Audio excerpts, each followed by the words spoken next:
Thompson did not perform a single one of those surgeries. I wonder how the back feels now, inmate Mangione. Is the prison bed making it feel better? In South Carolina, the trial of Alex Murdaugh starts all over again after a clerk of court cost the state a double homicide conviction. She got probation for her crimes, if you're wondering. Murdaugh's lawyers want to change the venue. They want the new jury to ignore what he said to the old jury, and they claim to know who the real killer is.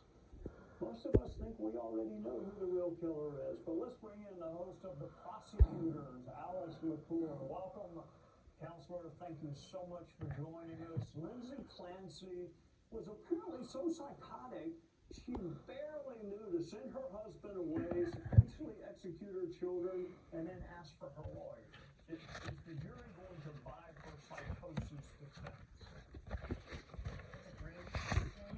That's certainly the defense's theory, but like you said, it took time, minutes, unfortunately, for her to strangle each of her children. That's undisputed. She has admitted in her civil lawsuit that she was the one who ended each of her children's lives methodically with exercise payments.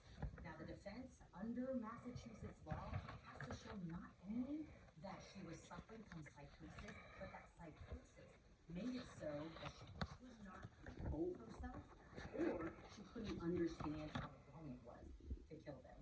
But like you noted, she wakes up and the first word she writes out because she cannot speak is, "Do I need a lawyer?" Good luck to the defense on that one. Actually, I don't wish it good luck. I mean, she's got the prison no matter what. It's just a question of whether he's guilty but mentally ill or guilty, I think. But here's the one I really cannot understand. In New York, why would the feds go first, given New York State's weird double jeopardy statute? Why not let the state go first and then the feds? Well, you know, you're talking about Luigi Mangione, and this was a tactical effort by the defense to escape state prosecution. Look, between state and federal prison, most people will tell you they prefer federal. But what we have here is something really curious just to New York Constitution. In the federal system, there's no double jeopardy concerns. It says that the states and the federal government are two separate sovereigns who can go after a defendant if they do the same criminal act because they are different sovereigns who can go after this criminal.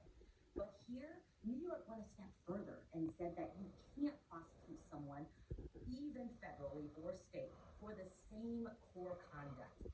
So, even though Luigi Mangione did not reach a plea deal with federal prosecutors, he went ahead and jumped the gun strategically to plead guilty without an agreement to try and escape state trial on charges of murder.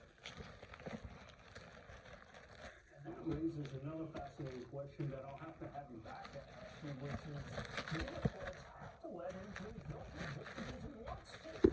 But instead, I'm going to ask you about Murdaugh. In South Carolina, how much evidence of motive is the new judge going to allow, and how much of it is of this third-party guilt defense that are losing and has been booking a reason that you think will be admitted?